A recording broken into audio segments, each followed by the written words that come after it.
Corona की लपेट में केसेस की तादाद बढ़ती जा रही है। हुकूमत की कोरोना पॉलिसी पर अपोजिशन की कड़ी तनकीद। तहरीक इंसाफ हुकूमत माशी बहरान पर काबू पाने में नाकाम। जमात इस्लामी को विफाकी बजट पर क्या एतराज़ात हैं, पूछेंगे अमीर जमात इस्लामी सिराजुल हक से।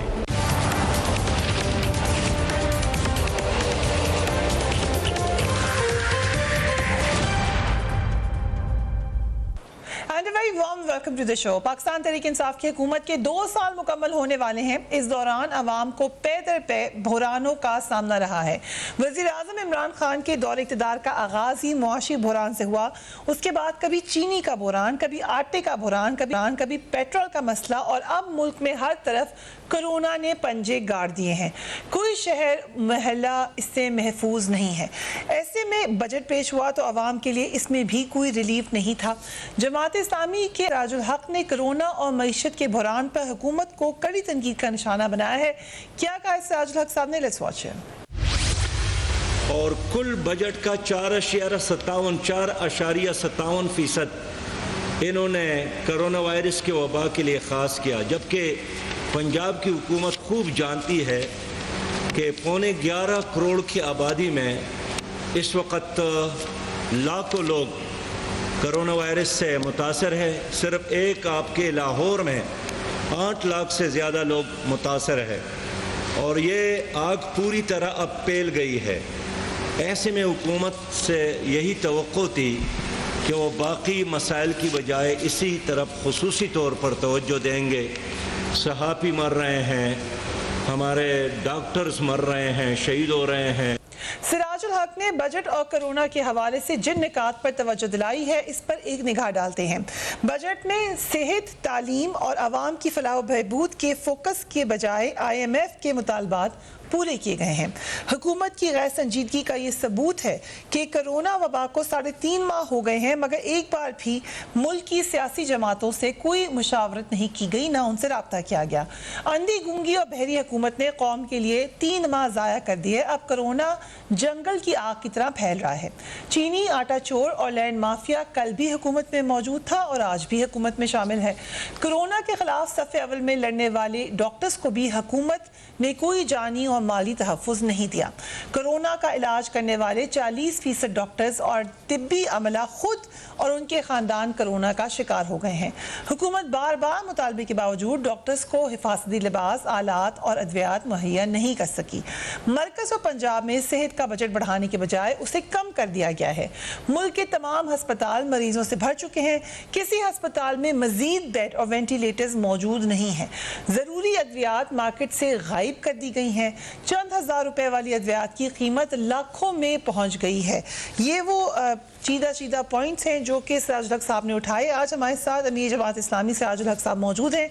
उन्हीं से पूछेंगे कि आगे इस हुकूमत को क्या करना चाहिए। A very warm welcome to Amir Jamaat इस्लामी सिराजुल हक साहब हमारे साथ मौजूद हैं। Thank you so much for joining us. Siraj साहब, जो आपने निकात जिन पर तवज्जो दिलवाई है बजट के हवाले से हुकूमत को, उसमें बहुत सारे अहम इशूज़ हैं, मगर साथ ही साथ ये भी नज़र आता है कि इस दफ़ा शायद बजट में कुछ कर भी नहीं सकती थी हुकूमत, क्योंकि पहले मईशत का पहिया ज़्यादा चल नहीं रहा था, ऊपर से कोरोना भी था। सो जिन चीज़ों पे आपने क्रिटिसाइज़ किया उनको वो कैसे बेहतर कर सकते थे? मसलन हेल्थ बजट या दीगर लोगों को रिलीफ देना, वो कैसे हो सकता था? बिस्मिल्लाहिर्रहमानिर्रहीम। कोरोना वायरस की वबा की वजह से कौम को नुकसान हुआ, हुकूमत को बड़ा फ़ायदा हुआ माशी लिहाज से। हुकूमत को फ़ायदा हुआ? जी हाँ, इसलिए कि IMF ने अपने कर्ज़ों में उनको सहूलत दी। G20 जिसमें 20 बड़े ममालिक हैं, उन्होंने उनको सहूलत दी। चाइना ने और बाकी दुनिया जिन्होंने इनको कर्ज़े दिए हैं, तमाम ममालिक ने उनको सहूलियात दी। इस वजह से इनको जो किस्तें वापस करने थी सूद के, वो भी उसमें इनको आसानी मिल गई। तो ये जो कोरोना वायरस की वबा है, ये आम लोगों के लिए तो एक मुश्किल, एक इम्तिहान, एक आजमाइश, एक इब्तिला, लेकिन हुक्मरानों के लिए और ख़ासकर पाकिस्तान की हुकूमत के लिए तो एक मैं समझता हूँ कि माशी लिहाज से इनके लिए एक नेमत साबित हो रही है। बाकी जहाँ तक मईशत की तबाही और बर्बादी है, वो कोरोना वायरस की वजह से नहीं है, वो पहले ही 18, 19, 20 महीनों की कारकर्दगी की वजह से है। और ज़ाहिर है कोई सिमत ही मालूम ना हो, कोई प्लानिंग ही ना हो, कोई विज़न ही ना हो, और आप देखिए कोई टीम ही ना हो, और बाहर के जो IMF का इदारा है वो आकर आपके बारे में फ़ैसले करे कि आप गाड़ी इसको इस्तेमाल करे और पेट्रोल की कीमत ये बना ले और डीज़ल इस तरह फ़रोख्त करे, और कोई मेगा और प्रोजेक्ट शुरू ही ना करे, और रुपए की कीमत 40% इस तरह कम करे, डॉलर को पर इस तरह लगा दे।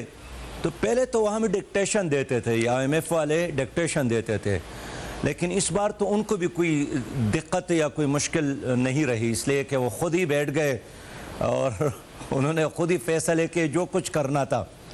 और यही वजह है कि मैंने अर्ज़ किया था कि ये जो बजट का पूरा जो किताब है, फलंदा है, ये IMF का है। इन्होंने बस सिर्फ पेश करने के, मोहम्मद हमाद साहब ने पेश करने का एक तकल्लुफ़ किया है, तकलीफ़ उठाई है, 2-3 घंटे वहाँ उसको पढ़कर और सुना के, और बाकी तो एक बनी बनाई चीज़ इनके हाथों में थमा दी गई कि अब आपके लिए ये कुश्ता है और ये नुस्खा है। राइट, सो आपने ये भी कहा कि चीनी आटा चोर, लैंड माफिया कल भी हुकूमत में मौजूद थे और आज भी हुकूमत में शामिल हैं। किसकी तरफ इशारा कर रहे थे? नाम भी अगर बता दें। देखिए मुझे मालूम हुआ कि आपको नामों में ज़्यादा दिलचस्पी है, लेकिन मेरा यकीन है कि ऐसा कोई नाम नहीं है जिसको फरीहा साहिबा नहीं जानती है। सब नाम आपके इल्म में हैं, जाने न जाने, गुल ही न जाने, बाग तो सारा जाना है, पूरी कौम उसको जानती है।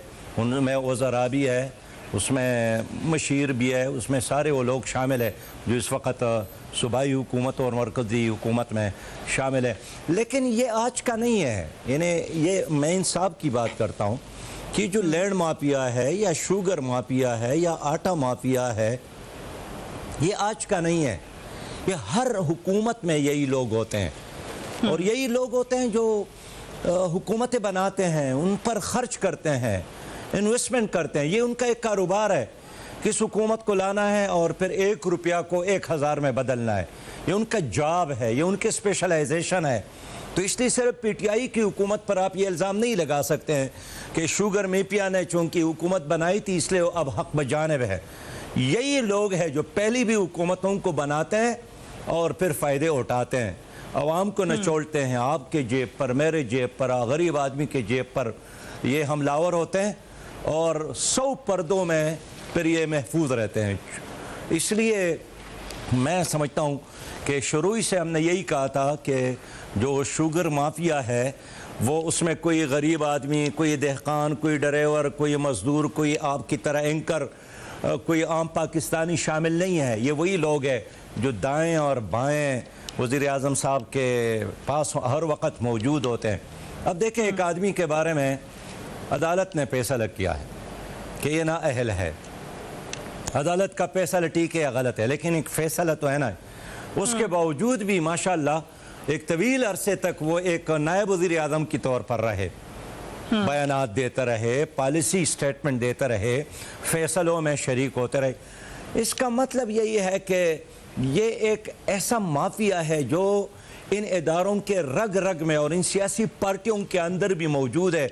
आप उनसे इनको जुदा कर ले तो या उनकी मौत वाक़ई हो जाती है, इनकी मौत वाक़ई हो, इसलिए ये पैंतरा बदल कर दोबारा उसी जगह पर आ जाते हैं। इसके लिए एक बहुत बड़ी बेदारी और अवामी शऊर को उजागर करने की ज़रूरत है। बड़ी इंटरेस्टिंग बात की आपने और बहुत सारे इशारे भी दे दिए। क्योंकि IMF का बजट आप डिक्लेयर कर रहे हैं, बार बार कह रहे हैं, आप कह रहे हैं उनकी खुशी के लिए बना रहे हैं, ये बात अपोजिशन भी कह रही है, पर Khawaja Asif went 1 step ahead. उन्होंने कहा कि मशीर खजाना हफीज शेख और गवर्नर स्टेट बैंक को क्योंकि ये IMF के कहने पर मुल्क की मईशत तबाह कर रहे हैं, इनको ECL पर डाला जाए क्योंकि वापस चले जाएंगे। ये आपके ख्याल से ये बात ठीक है? देखिए, आप माजी को देखें, मईन कुरैशी साहब आए थे ना जी, और कराची एयरपोर्ट पर उनको पासपोर्ट दिया गया था, शनाख्ती कार्ड भी। आने के बाद वज़ीर आज़म बन गए, और वज़ीर आज़म बनने के बाद उन्हें हमारे रुपये का जो हशर कर दिया, आपको याद हो। जनाब शौकत अजीज़ साहब बाहर से आए, वज़ीर आज़म बन गए, फारिग हो गए और फिर वापस तशरीफ़ ले गए। आप जहाँ भी है, इस तरह ये टीम है। अब देखेंगे कि ये बहुत जल्द वापस जाएंगे और इनकी जो मुस्तकबिल है ना जी, इनका मुस्तकबिल वो आपके साथ वाबस्ता नहीं है, इस मुल्क के साथ, आवाम के साथ। इनका मुस्तकबिल उन इदारों के साथ वाबस्ता है जिनके ये नौकर है, जिनके ये खादिम है, जिनके ये वफादार है, जिनके साथ इनका कमिटमेंट है। आप उसको क्या दे सकते हैं, हम क्या दे सकते हैं? इसलिए उन्होंने उन्हीं की बात को माननी है और आज यही अरस्तु और अफलातून बनकर हमारे ऊपर मुसल्लत है और यही लोग कल ब्रीफ केस उठाकर जाएंगे और हम इधर ही रहेंगे, रोने धोने के लिए मौजूद रहेंगे। इसलिए पीटीआई की हुकूमत हो, पीपल पार्टी की हुकूमत हो, मुस्लिम लीग की हुकूमत हो, ये एक निज़ाम का तसलसल है। ये ठीक है अफराद बदलते हैं या एजेंडे बदलते हैं, लेकिन इसका निज़ाम वही है। आज का ये बजट भी आप देखें, ये सरमायादाराना निज़ाम, जालिम सरमायादाराना निज़ाम का एक परतू है। सराज साहब, ये आपकी अगर इजाज़त दें इसी बात में ऐड करूंगी, आपने कहा ये एक ही सिस्टम है सारा, मगर मुस्लिम लीग नून ये कह रही है उनके दौर में जीडीपी 5.8 पर ग्रोथ थी। सो क्या उनका दौर बेहतर था पीटीआई से, या क्योंकि आप उस वक्त भी तनकीद करते थे उनके ऊपर? देखिए, उनके दौर में 5.8 था ना शरही नमू जी। अब सवाल यही था कि उन्हीं ज़माने में तो बांग्लादेश भी था, उनका शरही नमू कितना था, इंडिया का शरही नमू कितना था, बाकी दुनिया का क्या था। तो आप ये देखें कि आपने अपनी तरक्की का मुआजना चार्ट से करना है, निकारागुआ से करना है या अफ़गानिस्तान से करना है, या आपने अपनी तरक्की का मुआजना और मुकाबला उन ममालिक से करना है जो आबादी में हमारे बराबर है, जो जोग्राफिया में हमारे बराबर है। तो आप क्यों हमेशा यही मिसाल देते हैं कि देखिए अभी ये जो G20 है, इन्होंने पाकिस्तान को एक रिलीफ दिया कोरोना वायरस की वबा की वजह से।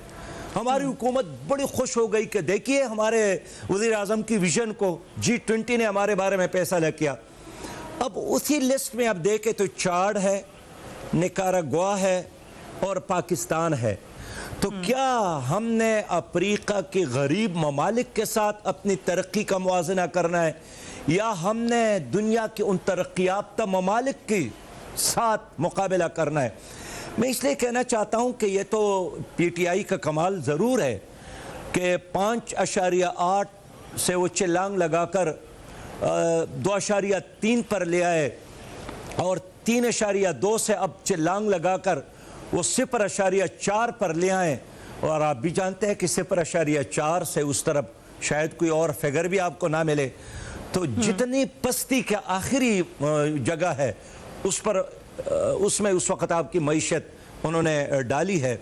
और ज़ाहिर बात है इस बजट में कोई ऐसा रास्ता, ऐसी कड़की आप मज़दूर की हैसियत से देखें, इस बजट में आपके लिए कुछ नहीं है। आप ताजर की हैसियत से देखें, आपके लिए कुछ नहीं है।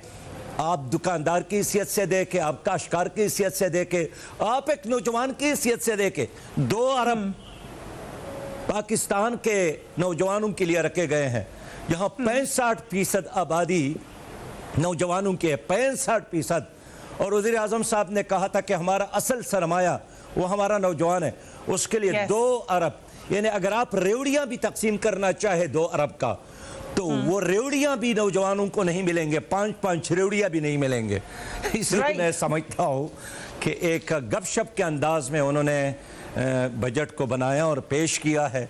इस पर हम इन्ना लिल्लाहि व इन्ना इलैहि राजिऊन नहीं कह सकते, और क्या कर सकते हैं। राइट, सराज साहब इन्ना लिल्लाहि व इन्ना इलैहि राजिऊन कह रहे हैं बजट के ऊपर। We will take a break and we will be right back.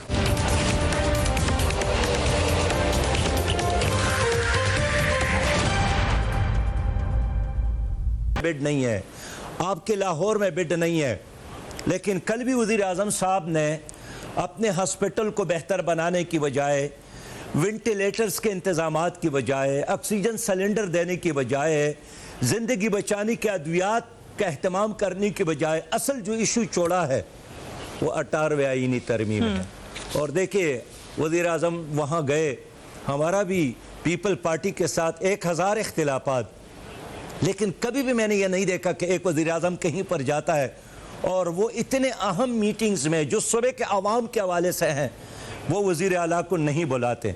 इख्तिलाफात अपनी जगह पर, लेकिन इस वक्त तो आपके ख्याल से उन्हें बुलाना चाहिए था चीफ मिनिस्टर को, लेकिन उनका कहना ये है कि जो उनकी मीटिंग्स होती हैं कोरोना के हवाले से उसमें सब मौजूद होते हैं। देखिए इख्तिलाफात अपनी जगह पर, लेकिन जहाँ घर को आग लगी है और लोग जल रहे हैं, लाशों के ढेर लगे हैं, दफनाने का इंतज़ाम नहीं है, बचाने का इंतज़ाम नहीं है, तो ऐसे में तो कोई आपका 1000 बार मुखालिफ हो उनको भी बुलाएं कि यार मिलकर पहले इस कश्ती को साहिल तक पहुंचा दे, फिर सियासत करेंगे। लेकिन एक लम्हे के लिए हमारे वज़रा के अल्फाज, उनके स्टेटमेंट से नहीं लगता है कि वो कुछ तकलीफ में है। लेकिन सिराज साहब, आप 28वीं तरमीम में नहीं चाहते कि कोई तब्दीली आए? आप समझते हैं उसको वैसे ही रहना चाहिए? देखिए इस पर भी हुकूमत तमाम स्टेक होल्डर को बुलाए, मुशावरत कर ले, ऐलान जंग की बजाय खुद हुकूमत जानती हैं कि बहुत सारी सियासी जमातों का मौक़िफ़ इसमें तब्दीली के हक़ में नहीं है, और ख़ास कर फिर उसमें जो एक तवील अरसे से सूबाई हुकूक की बात करते थे उनको एक सेटिस्फेक्शन मिला है, खैबर पख्तूनख्वा में भी, बलूचिस्तान में भी, सूबा सिंध में भी। तो क्या आप दोबारा क्यों ऐसे हालत में आग लगाना चाहते हैं कि जब आप एक माशी क्राइसिस नहीं बल्कि एक दलदल में फंस गए हैं, आप एक वबा के दलदल में फंस गए हैं। चारों तरफ से देखिए, हम आसमान की तरफ देख रहे हैं कि चाइना से उजास कब पहुंचेगा, जिसमें हमारे लिए कुछ किट्स मौजूद है, कुछ वेंटिलेटर मौजूद है, और जब तक वो नहीं आता है तो आपको अपनी बीमार को देने के लिए कोई चीज़ भी नहीं है। ऐसे में क्या पड़ी है आपको, एक आदमी के घर में लाश पड़ी है और आप उनको कहते हैं कि ज़रा सुर्खी और पाउडर पे आपसे डिस्कशन करना है। मैं कहता हूँ 18वीं आईनी तरमीम कोई आसमानी सहीफा नहीं है, उसमें डिस्कशन हो सकता है, लेकिन हर चीज़ का अपना एक माहौल होता है। गम के वक़्त कोई और माहौल, शादी के वक़्त कोई और बात। दोनों के बारे में अगर आपका यानी एटीट्यूड एक जैसा है तो इसका मतलब यह है कि ना आपको गम का एहसास है, ना आपको खुशी का कोई एहसास है।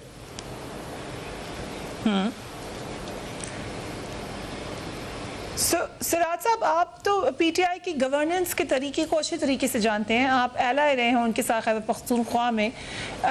कहाँ पे आपको लग रहा है कि गवर्नेंस में कमी है या मसला किधर गलत है?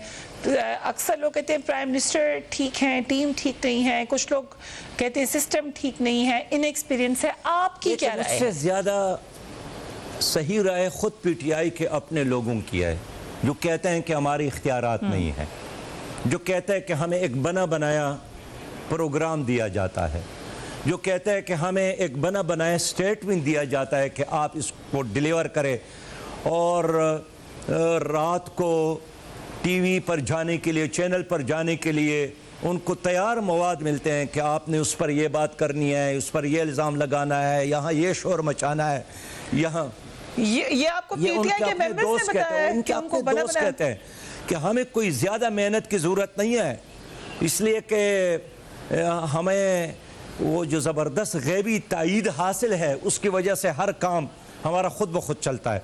मैं ये अर्ज़ करना चाहता हूँ कि इब्तिदा में हम भी कुछ खुशफहमी में थे। इन्होंने ऐलान किया कि मदीना की इस्लामी रियासत, हमने भी ये तय किया था कि अगर वाकई इस्लामी रियासत बनाना चाहते हैं तो हम भी इनको दुआएं दे दे, सपोर्ट दे दे, शाबाश दे दे, तजावीज़ दे दे, मशवरे दे दे। जो हमारे दानश्वर थे, जो हमारे उलमाए कराम थे, जो हमारे दाना भीना लोग थे, उनको फौरी तौर पर हमने बिठाया कि भाई आप इनके लिए तरजीहात तय कर ले कि मदीना की इस्लामी रियासत किस तरह बनती है, पहला कौन सा काम है, फिर कौन सा काम है, तरजीहात क्या है। लेकिन 6 महीने गुजरने के बाद, 100 महीने गुजरने, 1 साल गुजरने के बाद पता चला कि वो बिल्कुल तरजीहात में शामिल नहीं है, वो सिर्फ एक नारा था और उन्होंने एक लफ्ज़ तो अदा किया। मैं इसलिए कहना चाहता हूँ कि ये टीम नहीं है, हर आदमी का अपना अपना एक वो है, एक प्रोग्राम है, और ज़्यादा से ज़्यादा अपने हलकों तक इनकी वफादारी है।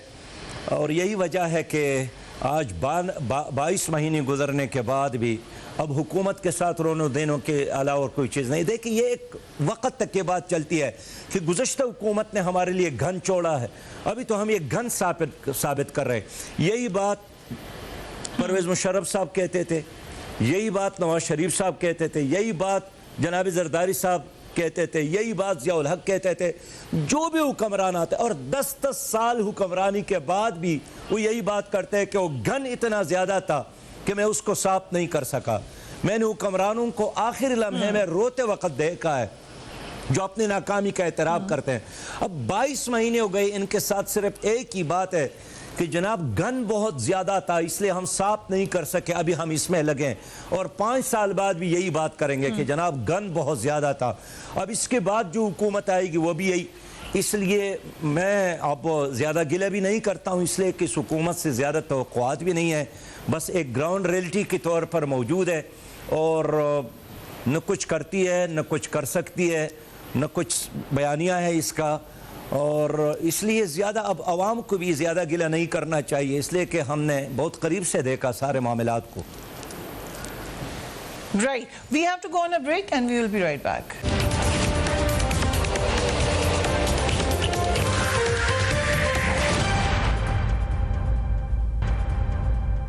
And welcome back. साजिद हक साहब हमारे साथ मौजूद है। साजिद हक साहब, क्योंकि आपसे बात हो ही रही है तो जमात इस्लामी के हवाले से भी बात करेंगे, लेकिन मुनव्वर हसन साहब की तबीयत के हवाले से सुना है कि उनकी तबीयत ठीक नहीं है, और साथ ही साथ जब हमें एक फ़ोन इयादत के लिए फ़ोन किया तो पता चला वो एक क्लिनिक में अपने उधर ही एडमिटेड हैं। सो जमात इस्लामी के अमीर पुराने रह चुके हैं और अब आउट ऑफ द पिक्चर हैं। जो एक डेमोक्रेटिक नॉर्म होता है, जमहूरी तरीक़ाकार होता है, वो हमें जमात इस्लामी में नज़र आया, चाहे वो जमहूरियत के हवाले से हो, चाहे वो करप्शन के बगैर ज़िंदगी गुजारने के हवाले से हो। उसके बावजूद हमने जमात इस्लामी की पॉपुलैरिटी कम और कम ही होते हुए देखी है। क्या वजह है कि जो मॉडर्न जमातों की ज़रूरत है, यानी कि डेमोक्रेसी हो पाकिस्तान में, और जमातों में नज़र नहीं आती, वो भी मौजूद है, करप्शन के ख़िलाफ़ जाना भी मौजूद है, स्ट्रीट पावर भी आपके पास मौजूद है, लेकिन इलेक्टोरल पॉपुलैरिटी क्यों नहीं है जमात इस्लामी की? पहली बात यह है कि सैयद मुनव्वर हसन साहब इस वक्त शदीद अलील है और गुज़श्ता 24 घंटों से वो वेंटिलेटर पर है। मैं ख़ुद कराची गया था उसके देखने, और वहाँ डॉक्टर अब्दुल वासिस शाकिर साहब एक बहुत सीनियर डॉक्टर है, उनकी क़ियादत में डॉक्टरों की एक टीम है जो उनकी निगरानी कर रहे हैं और इलाज मुआलजे में वो मसरूफ़ है। अल्लाह ताला उनको सेहत कामिल अता फरमाए, आमीन। बाकी रही ये बात ना कि मौजूदा निज़ाम में आप लोग क्या कर रहे हैं, तो जमात इस्लामी एक नज़रियाती जमात है और आप देखते हैं कि गुज़श्ता 50 सालों में जमात ने नज़रियाती तौर पर जो काम किया है, मुल्की सतह पर भी और बैनुल-अक़वामी सतह पर भी, तो एक ग्लोबल इस्लामिक मार्च जारी है और उसमें कहीं कहीं पर हमारे लोग आगे निकले हैं, कहीं कहीं पर जद्दोजहद के मराहल में है, और कहीं पांसी घाटों पे आपको नज़र आएंगे और कहीं जद्दोजहद करते हुए नज़र आएंगे। बांग्लादेश में हमारे बहुत सारे कारकुनान शहीद हो गए, फांसियाँ उनको दी गई, उनका कोई और जर्म नहीं था, वो यही था कि पाकिस्तान की बात करते थे और इस्लाम की बात करते थे। हमारे तुर्की के दोस्त निस्बतन आगे निकल गए हैं, कामयाबी की तरफ जा रहे हैं। हमारे मिस्र में हमारे लोगों ने बड़ी कामयाबी हासिल की, लेकिन फिर सारी दुनिया ने मिलकर मोहम्मद मुर्सी शहीद की हुकूमत को ख़त्म किया। तो इस तरह एक ग्लोबल मार्च है, ये नज़रियाती मार्च है फ़िक्र की बुनियाद पर, लेकिन हमें कामयाबी मिल रही इसलिए कि 50 साल पहले यहाँ के मुनिज़म और सोशलिज़म के एक बहुत बड़ा एक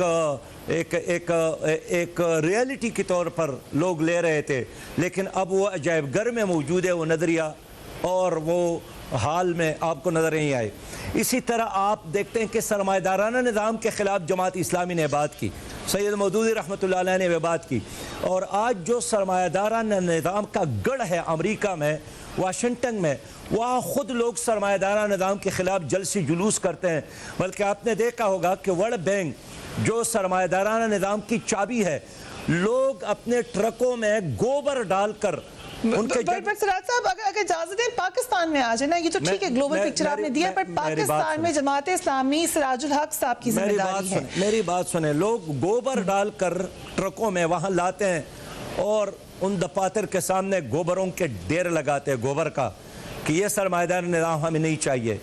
पाकिस्तान के अंदर भी यानी मैं अल्लाह का शुक्र अदा करता हूँ कि जमात इस्लामी ने जो काम किया नौजवानों में, जमात इस्लामी ने जो काम किया ख़वातीन में, नई नस्ल में, उसके नतीजे में आप देखते हैं कि किस तरह नई नस्ल इस्लाम की तरफ राग़िब है।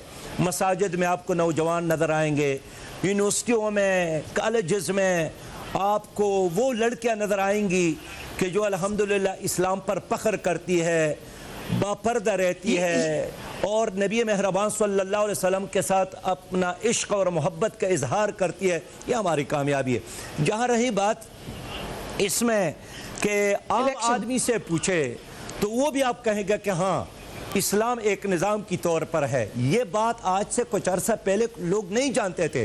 लोगों का यही ख्याल था कि इस्लाम सर पे वादात का एक निज़ाम है। अगर इजाजत दें सिराज साहब, ये बात तो फिर डॉक्टर इसरार कहते थे कि दीनी परवरिश करें लोगों की। पहले जमात इस्लामी का तो मौक़िफ़ था कि हम इलेक्शन में लड़ेंगे, इलेक्शन में पॉपुलर होंगे। सो अच्छी बात है कि लोग दीन की तरफ आए हैं, you can take credit for that. मगर जमात इस्लामी का मकसद जो पावर में आने का था, जो मौदूदी साहब का नज़रिया था, वहाँ तक तो नहीं पहुँच सके। एक बात तो मैं ये कर लूँ कि डॉक्टर इसरार साहब या डॉक्टर इसरार साहब की तरह और बहुत सारे हमारे बुजुर्ग ये जो दुरूसी कुरान देते हैं, ये जो लेक्चर्स देते हैं, ये भी हमारे निज़ाम का हिस्सा है। ये अगरचि जमात इस्लामी का अरकान नहीं है, लेकिन खैर का काम, दीन का काम, मुस्बत काम जो भी करता है हम उसको शाबाश देते हैं और उसको हम अपने काम का एक हिस्सा समझते हैं। जमात इस्लामी का ये ख्याल था और है कि हम साजिश के ज़रिए, बंदूक के ज़रिए, असलहे के ज़रिए इक़्तिदार में नहीं आएंगे। रायामा को हमवार करके हम इक़्तिदार में आएंगे, उसके लिए हमारा काम जारी है। लेकिन जमात इस्लामी जैसे नज़रियाती जमात को आपने किसी जगह पर मेयर में कामयाब देकर या किसी कौमी असम्बली में 2-4 मेंबरों की सूरत में देकर उसका जायज़ा नहीं लेना चाहिए। हम नज़रियाती लोग हैं और हम नज़रियाती मैदान में हमारे काम का जायज़ा ले लें। लेकिन मैं आपको यकीन दिलाता हूँ सिस्टर कि जब भी पाकिस्तान में आज़ादाना इलेक्शन हो गया, पोलिंग स्टेशन आज़ाद हो गया, पैसे का जो चलन है इलेक्शन में ये ख़त्म हुआ और आईन के दफ़ा 62-63 पर अमल हुआ और इलेक्शन से पहले इलेक्शन के नाम पर एक्सरसाइज पर नथिंग जो इस तरह हो रहा है, ये जो अरेंजमेंट है इसका ख़ात्मा हुआ और हकीकी तौर पर पाकिस्तान के लोग आज़ाद हो गए। जमहूरियत में, इलेक्शन में, अपने वोट के इस्तेमाल में जमात इस्लामी ज़रूर इख्तियारात में आएगी। सिराज साहब, बड़ा इंटरेस्टिंग बहस रही है, अभी फिर होगी आई थिंक बड़ी ईद पे जाकर। जो फवाद चौधरी साहब कह रहे हैं कि हम साइंटिफिकली चांद देखेंगे और रुयत हलाल कमेटी का मौक़िफ़ कुछ और है, आपस में फिर उनकी एक दूसरे से मामलात में तलखी भी आई कि क्या तरीक़ेकार ठीक है आपके ख्याल से? देखिए बहन, हमारा तो ख्याल था कि फवाद चौधरी साहब दूसरे ममालिक की तरह चांद की तरफ कोई मिशन भेजेंगे। सर दूसरे लोगों ने मरीख की तरफ जाने के लिए मिशन रवाना किए, चलिए मशवरा पहुंचा देंगे। वो आप चांद की तरफ जाने की बजाय सिर्फ उस देखने पर इक्तिफा करते हैं। तो मैं कहता हूँ कि मुनीफ साहब हो, फवाद साहब हो, ये आपस में बैठ जाएं, इनके साथ जो आलात है, जो फ़नी महारत है वो इनके हवाले कर ले और बैठकर फैसले कर ले। इसको चैनल पे आकर लड़ाने से न मुफ्ती साहब को फ़ायदा है न चांद ये। तो आप लीड लें सिराज साहब, आप बुला लें दोनों को।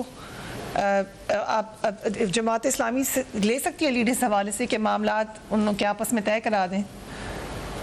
देखिए ये तो दोनों सरकार का हिस्सा है। मेरे मालूमात के मुताबिक मुफ्ती मुनीबुर रहमान साहब भी एक रज़ाकार है, कोई तनख्वाह नहीं लेता है और रज़ाकाराना तौर पर उसने अपनी सलाहियत को अगर एक इदारे को दी है और इदारे ने उस पर एतमाद किया है तो उसको भी इज्जत करना। लेकिन बदला भी तो जा सकता है, चाहे आप तनख्वाह ना लें, लेकिन आपने जैसे जमात इस्लामी के अमीर बदल जाते हैं तो रुयत हलाल कमेटी के भी तो हेड बदले जा सकते हैं। वैसे बहन मैं आपसे पूछता हूँ कि अगर परस करे कहीं पर 2 ईदी हैं तो इसमें क्या खराबी है? पहले ज़माने में भी लोग जब इस तरह बड़े बड़े ममालिक नहीं होते थे, लोगों को सहूलत नहीं थी चाँद देखने का, तो जहाँ चाँद निकलता था लोग ईद करते थे, जहाँ नहीं होता था लोग नहीं करते थे। ये तो लड़ने की कोई बात ही नहीं है। बाहर के लोग हैरान होते हैं कि खुदा पाके कैसे लोग ये जो चाँद पर भी लड़ते हैं। मैं इसलिए हुकूमत से कहना चाहता हूँ कि देखने और न देखने की बात छोड़े, आप कोई मिशन बनाकर चाँद पर कदम रखने के लिए तैयारी कर ले। साइंस और टेक्नोलॉजी तो है इसलिए मकसद के लिए। किसको on a light note Siraj साहब, किसको भेजना चाहेंगे आप चांद पर? अगर आपको कहा जाए कि सिलेक्ट करें किसको जाना चाहिए चांद में पाकिस्तान से? मेरे ख्याल में पहले मिशन में तो हम जनाब फवाद साहब ही बेहतर होंगे कि वो खुद ही तशरीफ ले जाए और वहाँ जाकर देख ले कि क्या हो रहा है क्या नहीं हो रहा है, और चांद से भी पूछे कि आप कहीं नजर आते हैं कहीं नहीं नजर आते, आप ये क्या करते हैं।